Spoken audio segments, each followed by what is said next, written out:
Bonjour. Bonjour. Que pensez-vous de l'état de la culture en France aujourd'hui? Alors, que ce soit la culture de France ou d'ailleurs, de toute manière, on n'en parle pas assez. Les parents n'éduquent pas assez leurs enfants sur les cultures qui peuvent se passer dans le monde entier. Bonjour. Bonjour. Les offres culturelles, je trouve elles sont diversifiées de plus en plus, elles se rendent accessibles. L'État fait des efforts pour l'entretien, le visuel, etc. Par contre, si on parle de culture éducative de l'école, pour moi, c'est un système qui est complètement caduque, à mon sens. Très bien. Et comment votre culture vous influence au jour le jour? Si je reprends ce système-là, on va dire que moi, du coup, je suis plutôt un autodidacte, ce qui fait que c'est pas forcément un savoir-faire que je recherche, mais c'est plutôt un savoir-être. Je parle par rapport à mes collaborateurs que je peux avoir ou des choses comme ça. C'est plutôt une histoire de personne et de volonté plutôt que d'un curriculum vitae, on va dire. Moi, j'ai pas de culture, j'ai pas de mode. Je vis au jour le jour comme je peux avec ce que j'ai, donc avec pas grand-chose, hein.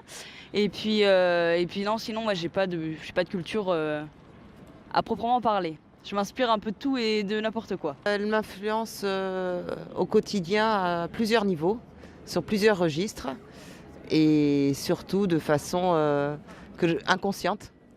Voilà, ma culture, je suis imprégnée de culture et de mon histoire, donc à moi de la partager ou de me confronter à une autre, mais de toute façon, elle est en moi, je pense. Alors pour notre dernière question, en fait, nous animons une émission de radio qui s'appelle Résistance et nous voudrions savoir comment résister avec sa culture.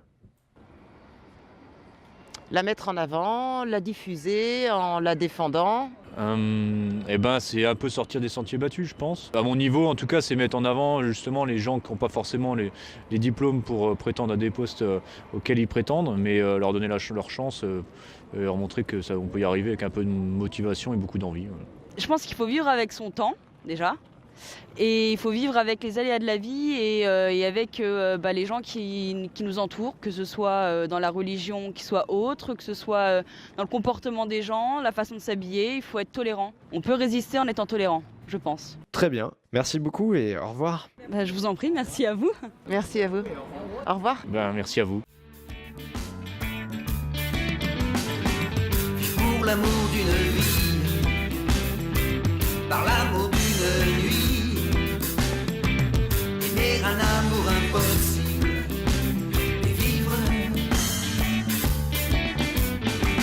des pensées et puis oser s'aventurer sans penser